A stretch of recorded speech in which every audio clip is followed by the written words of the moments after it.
तुम बोल रहे हो कि सुमंता, चलो मान लेते हैं प्रॉब्लम हमको कुछ सिखाने आती है, कुछ सीखना है बस। लेकिन ये बता कि सुसाइड क्यों होते हैं, एक्सीडेंट क्यों होते हैं, रेप क्यों होते हैं? क्या ये प्रॉब्लम नहीं है? यस, ये बहुत बड़ी प्रॉब्लम है। और ये क्यों होता है जानते हो? कोई काम भावनाओं को कंट्रोल नहीं कर पा रहा है, रेप कर दे रहा है।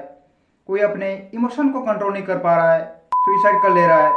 और रही बात एक्सीडेंट की, तुमको पता ही होगा कि जो तुम दूसरों के साथ करते हो वही तुम्हारे साथ कभी ना कभी, चाहे दूसरे जन्म में कहीं ना हो, तुम्हारे साथ वो घटना होती ही होती है।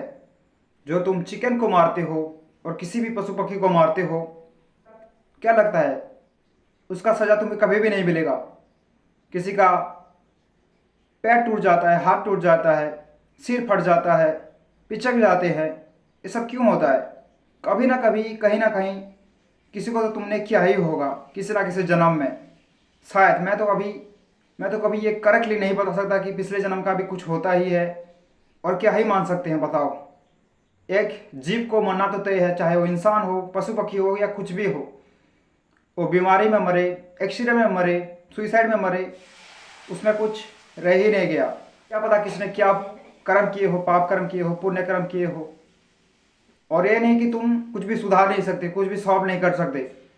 अगर तुमने पिछले जन्म में कुछ खराब कर्म किए हैं तो श्री प्रेमानंद महाराज कहते हैं यहाँ पे कि तुम नाम जप से, प्रभु की कृपा से तुम सारे जन्मों के पाप को मिटा सकते हो।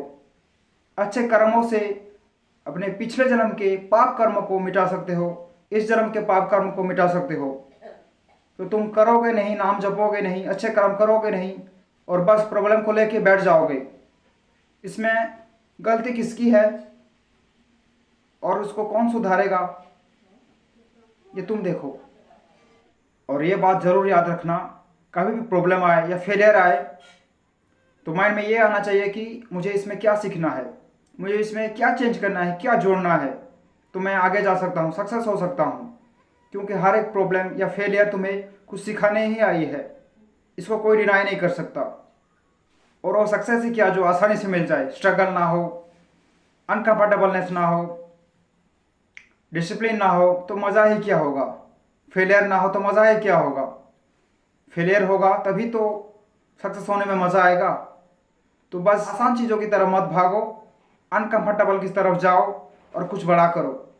बस नाम जप करो, अच्छे कर्म करो, और बस stay positive and stay fearless. जय श्री राधे।